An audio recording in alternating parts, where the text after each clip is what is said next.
Welcome back, friends. Okay, today is the final video I'm posting on this topic, which is why does it appear that in American upper echelons of competition, those finals are dominated by people that aren't even American. And if you look at who is representing the U.S. in the worlds, why are they often not American? Not only are they not born here, they might even not be citizens. You know, there's a number of legitimate reasons behind this, and I'm here today to share that with you. If you missed the previous videos, I'm going to post a link below if you'd like to hear more about this topic, if that's of interest to you. Okay, friends? So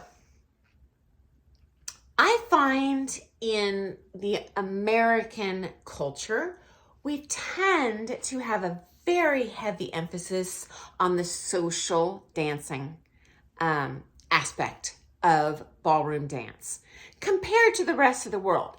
Have I been to social dances in different countries? Yes. But I find especially compared to Asia, compared to Europe, certainly compared to the former Soviet republics, yes, we have a very substantial, dominant social dance community here. Even just the volume of social dances we have available is a lot, okay? What does that mean? Well, a lot of people don't even realize or don't think that competitive dancing is within their reach because they're just surrounded by other people that just social dance. I'm not throwing shade. There's nothing wrong with just being a social dancer, okay? As a matter of fact, you guys know I've been teaching a long time. The vast majority of people that come into my studio and want lessons do not come to me saying they want to be a world champion. They don't even want to be a competitor. They just want to be able to dance, okay? Or not feel self-conscious at their school dance or whatever. Very few exceptions. The limited exceptions I have been parents that come in with children that are usually foreign families. And even then they're like, well, do you think my kid has potential? Okay.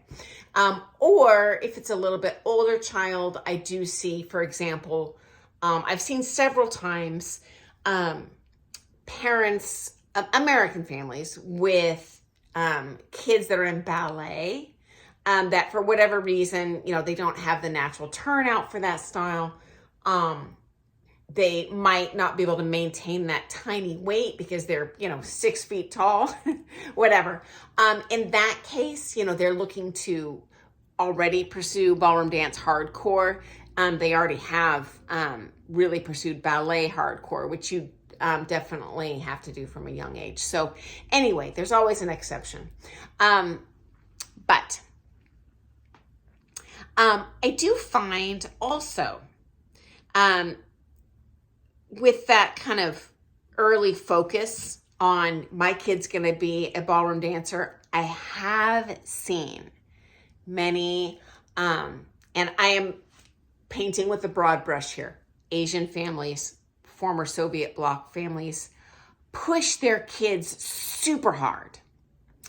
Now, does that create a more disciplined kid that comes more often, that actually practices, that pays attention in the lesson? Yeah. How does that manifest itself? Well, I do usually, there's always an exception, see those foreign families actually stay for the lesson and watch, okay? They're taking notes. They're taking videos to show their kid later. Sometimes they even interject and scream at their kid in the lesson. Now, I love when the parents stay and watch. Got to tell you guys, it's pretty disruptive when a parent is screaming at their kid. You're paying me to teach, just let me teach. And honestly, often the parent doesn't even dance themselves, so they're not even giving the right advice. And it puts me as the teacher in a real awkward position because I don't want to go against the parent. I never would do that, but sometimes the parent's just flat out wrong. And they don't see, they're just emotionally jacking up their kid. So I love when parents stay and watch, but maybe don't be screaming at your kid or say anything at all. Just take video, take notes if you feel so inclined. Okay. Okay. Next thing. It seems to me, in my general observation, that the American families really allow the children to spearhead their own activities and interests, okay? So, for example, if the kid's like, well, I don't feel like doing basketball this year, the parents, American families, tend to be like, oh, okay, what do you want to try? And off they go.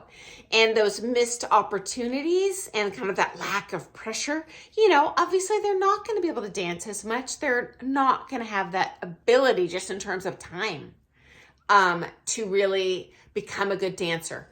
And as I've shared before, a lot of becoming a ballroom dancer, regardless of age, is just time commitment. Doing things literally thousands of times to get the muscle memory, okay? Now, next up, I do find American families, compared to most American families, compared to most foreign families, they tend to prioritize their own career, meaning the parent's career, over the kid's career in their family, careers if you have multiple children. In the sense that, not that they don't care, friends, but we do have a little bit of, I'll say, a workaholic culture here. Often, there's a pursuit of great wealth. And you know what? Realistically, ballroom dance takes money. So it's a catch-22.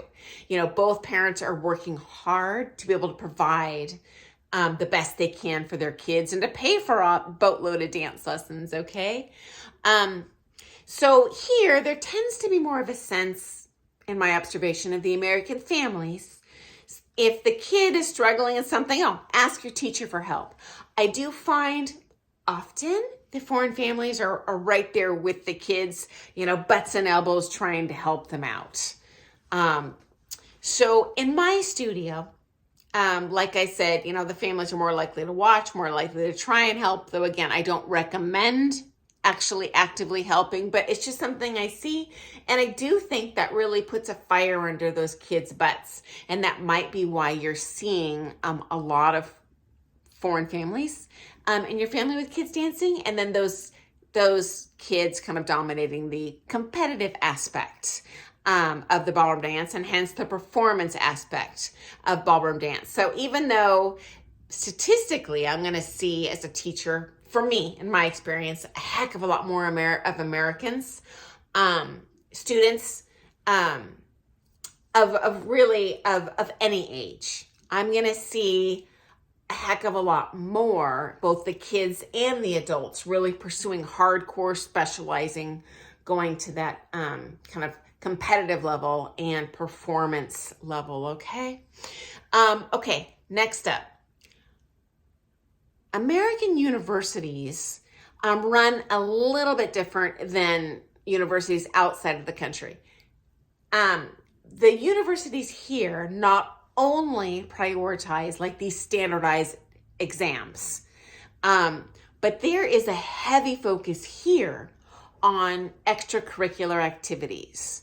And not just a extracurricular activity, unless you're amazingly stellar, but having many diverse extracurricular activities. That's heavily weighted in terms of the evaluation process of getting into a good university. And that most kids here do want to and end up going to college here.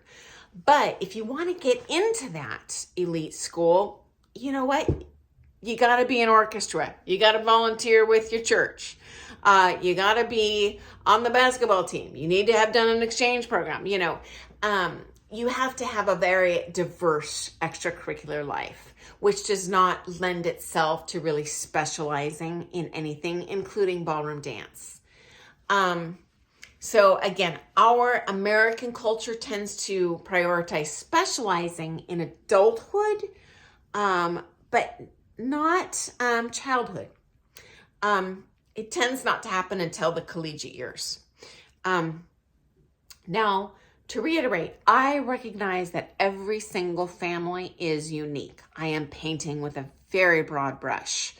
I lived for example, in Japan with 3 different families over time. And each of those families' dynamics, there were many commonalities, but each one had a very distinct, different family dynamic. You're going to find the same thing in any country in the world, including the United States. And in case you were wondering, yes, I am broadcasting from the United States, so I'm sharing kind of my American experience. Now, I would be very interested, especially if you're living in a different part of the world, kind of what your experience was and how you got into ballroom dancing. Was as a child, did your parents push you? When did you start specializing? Because most of our friends on this ballroom dance channel are pretty experienced ballroom dancers and usually competitors. So I would love to hear your experience, as would all of our other friends here. So please do share that in the comments. Love that. And if you're interested in all things ballroom dance, hey, subscribe to my channel.